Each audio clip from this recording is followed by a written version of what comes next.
ষড়যন্ত্রমূলকভাবে তাকে নিয়ে এসে হত্যা করা হচ্ছে। সুস্থ মানুষ বাসা থেকে নিয়ে আসছে, সেই মানুষকে নিয়ে এসে মেরে ফেলছে। জেল পুলিশ হত্যা করছে, জেল পুলিশ হত্যা করছে। আমরা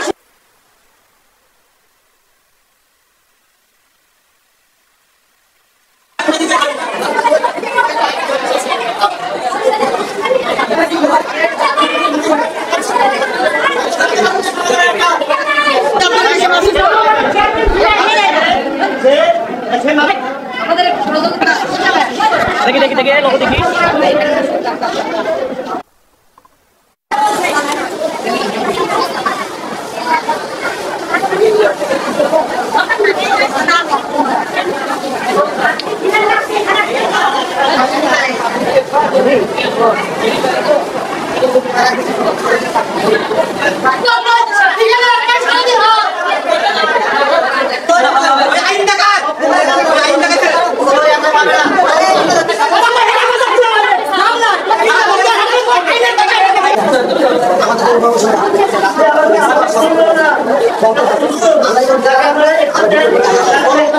আমরা